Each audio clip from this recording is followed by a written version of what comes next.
जय श्री कृष्णा जी। आपकी मंगल कामना के साथ मैं आपको इस बैसाख के पावन पवित्र महीने में बरकत देवता की कथा आइए आपको सुनाती हूँ। इस कथा को सुनाने से हमारे घर परिवार में सदा सर्वदा बरकत बनी रहती है, ऐसी मान्यता है। वैसे तो इस कथा कहानी को आप कभी भी 7 दिन का नियम लेकर सुनकर उद्यापन कर सकते हैं, लेकिन बैसाख के पावन पवित्र महीने में इसे सुनना बहुत अधिक मान्यता के रूप में कहा गया है।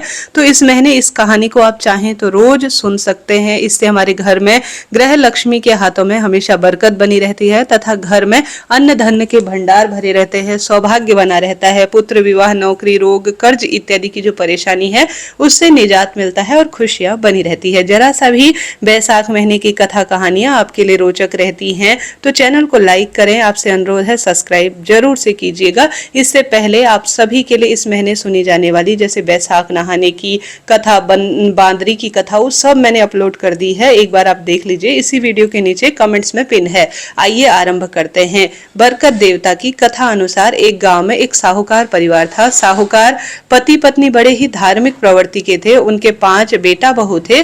उसमें उनके परिवार में कई पीढ़ियों से किसी को कोई बेटी नहीं हुई थी और जब उनके 5वें बेटे के बहू को बेटी हुई तो उस पूरे परिवार में खुशियों का कोई भी ठिकाना नहीं रहा। इतनी खुशियां उनके परिवार में थी कि खूब पूरे गांव में मनाई गई और पूरे गांव में लड्डू बांटे गए। इससे पूरे गांव को बड़ा आश्चर्य हुआ। वह कहने लगे कि बेटे के जन्म की तो खुशी हर कोई मनाता है, पर बेटी के जन्म की खुशी भी कोई मनाता है, बड़े सौभाग्य की बात है। तब उस गांव के मुखिया ने कहा कि हमारे गांव में तो साहूकार परिवार को खूब सभी को यह सीख दी है, सभी को हमने सीख लेनी है। साहूकार परिवार के लिए उसकी बेटी किसी रत्न से कम नहीं थी, इसलिए परिवार वालों ने उसका नाम रत्नावली रखा। रत्नावती का पूरा परिवार उसे बड़े लाड़ चाव से पालन पोषण कर रहा था। उसकी हर इच्छा समय से पहले ही पूरी कर दी जाती थी। रत्नावती भी अपने परिवार की तरह बहुत धार्मिक प्रवृत्ति की थी।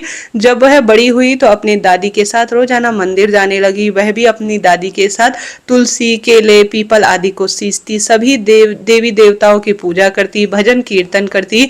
एक समय की बात है, जब बैसाख का महीना आया तो साहूकारनी अपने पोती के साथ मंदिर गई।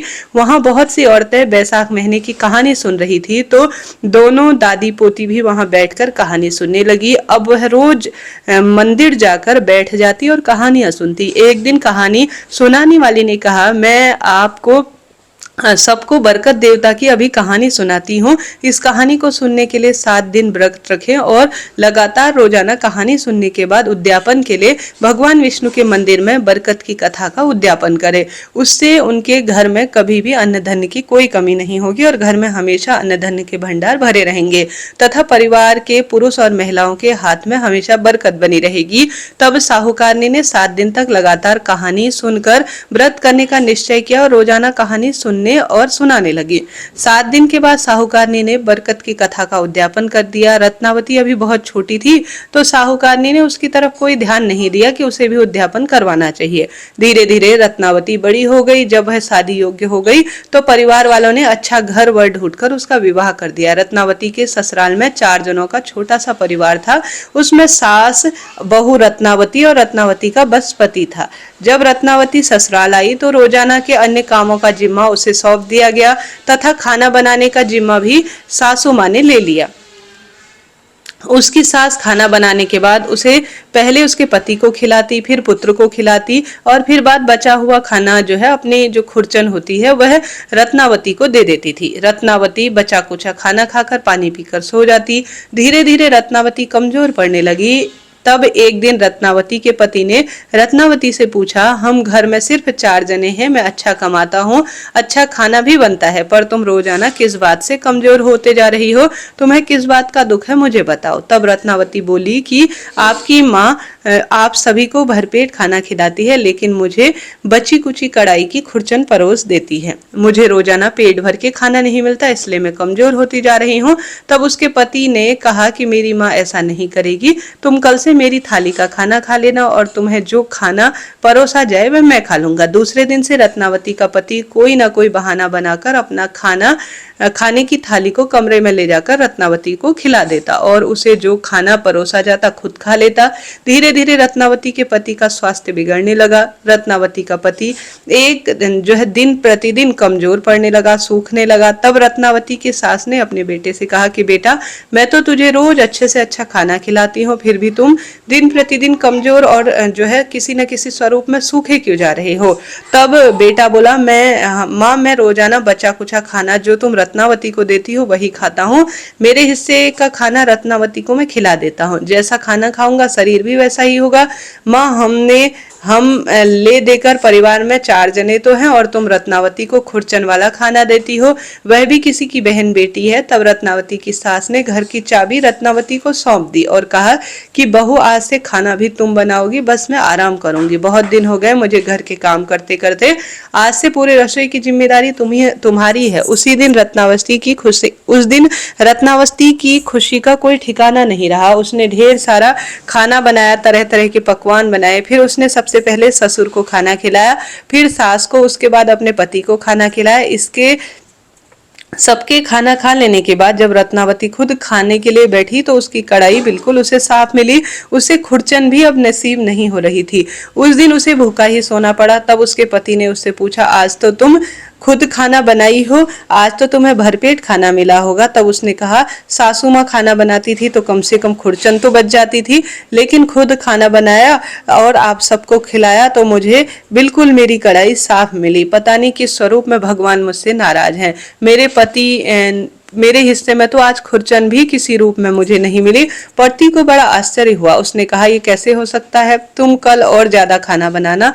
दूसरे दिन उसने पहले दिन से भी ज्यादा खाना बनाया, फिर सबको खाना खिलाया। बाद में रत्नावती ने खुद खाने के लिए बैठी तो उस दिन भी उसे कुछ भी खाने को नहीं मिला। कढ़ाई अचानक से खुद ही साफ हो गई।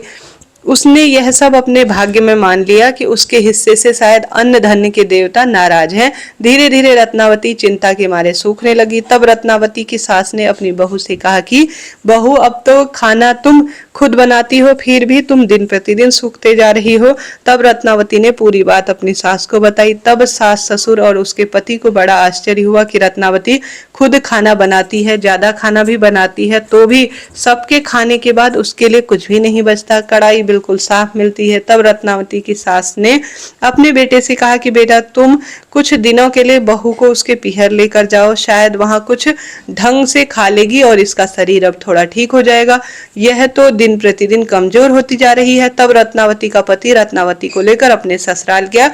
जब रत्नावती मायके आई तो सभी ने रत्नावती की हालत देखी और सभी ने कहा कि यह तुम्हारी हालत कैसे हो गई, तुम तो अच्छा घर वर देखकर हमने ब्याही थी, तो फिर तुम्हें किस बात का दुख है, क्या ससुराल वाले अच्छे से नहीं रखते। रत्नावती ने अपने परिवार वालों को सारी बात बताई। उन्होंने कहा कि शायद मेरे हिस्से के अन्न देवता मुझसे खूब नाराज है। जब मेरी सास खाना बनाती थी तो कम से कम थोड़ा बहुत खुरचन तो मिल जाती थी, लेकिन अब खुद खाना बनाती हूँ तो रोज ज्यादा खाना बनाने की कोशिश करती हूँ, पर जैसे ही खाने के लिए बैठती हूँ मेरे हिस्से कुछ भी नहीं आता। अन्न देवता मुझसे रूठ गए हैं और मेरे भाग्य में कुछ भी नहीं लिखा है। तब रत्नावती की दादी को पूरी बात समझ में आ गई। तब रत्नावती की माँ और दादी ने रत्नावती को बरकत की कहानी सुनाने, व्रत करवाने और उद्यापन करवाने का निश्चय किया।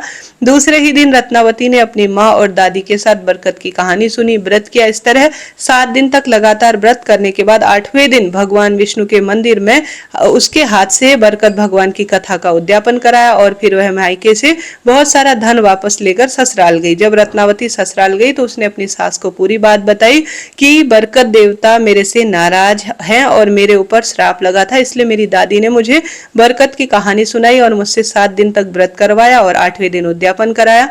अब आज से मैं आपको कहानी सुनाऊंगी, आप हुंकारा भरना। फिर रत्नावती ने अपनी सास से कहा कि आपने खाना खा लिया क्या। सास ने कहा, बहू तू तो भूखी रहती है, हम सब खाना कैसे खाएं, हम तो तेरे दुख से दुखी हैं। तब रत्नावती ने कहा, आज से मैं आपको कहानी सुनाऊंगी, हम सब व्रत करेंगे और 7 दिन बाद बरकत कथा का उद्यापन करेंगे। जब रत्नावती ने कहानी सुनाई, सास ने हुंकारा भरा। रत्नावती के पति और सास ससुर ने भी बरकत की कहानी सुनी। 7 दिन तक उन्होंने भी व्रत किया और फिर 8वें दिन रत्नावती ने अपने सास ससुर और पति के साथ रत्नावती की कहानी और व्रत का उद्यापन किया। विष्णु भगवान के मंदिर में गए। उद्यापन में नारियल, मिश्री, मिठाई और दक्षिणा चढ़ाई। सभी ने भगवान से घर में बरकत की प्रार्थना की। इस प्रार्थना से उससे जो पहले भूल हुई है वह पूर्ण रूप से क्षमा हुई। इसके बाद उसके घर में अन्न धन के भंडार भरने लगे। इसके बाद रत्नावती ने खाना बनाना शुरू किया। उसकी सास और पति ने कहा, बहू तुमने तो बहुत सारा खाना बनाया, लेकिन रत्नावती ने कहा कि नहीं, आज मैं देखना चाहती हूँ कि बरकत देवता क्या मुझसे फिर भी नाराज हैं या राजी हो गए हैं। आज मैं पहले जितना खाना बनाती थी उसका आधा ही खाना बनाऊंगी। उस दिन रत्नावती ने हमेशा से जो खाना बनता था उससे कम खाना बनाया और फिर अपने सास ससुर से कहा कि आप खाना खा लीजिए। पहले उसके सास ससुर ने कहा, बहू पहले तुम खाना खा लो, लेकिन रत्नावती ने कहा नहीं, पहले आप खाना खाइए, उसके बाद मैं खाना खाऊंगी। तब रत्नावती के सास ससुर और पति ने भरपेट खाना खाया। उसके बाद जब रत्नावती खाना खाने बैठी तो अभी भी बहुत सारा भोजन बच गया था। उस दिन से रत्नावती भी भरपेट भोजन करने लगी। हे बरकत देवता, जैसे रत्नावती पर राजी हुए वैसे सब पर राजी होना, जैसे रत्नावती पर नाराज हुए वैसे किसी पर नाराज मत होना, और सभी के परिवार में अन्न धन के भंडार भरना, और सभी के घर में रत्नावती जैसा प्यार देना, सुख सौभाग्य देना, पुत्र संपदा धन का वरदान देना। बोलिए बरकत देवता की जय। बैसाख महीने की जय। जय श्री राधे। प्रिय श्रोताजनों, कथा कहानी उचित रही हो, श्रेष्ठ रही हो तो चैनल को लाइक करें, शेयर करें और सब्सक्राइब करना आप भूल जाते हैं। आपसे अनुरोध है रोज नित्य नियम से कथा सुनने के लिए चैनल को सब्सक्राइब तो जरूर ही करें। राधे राधे।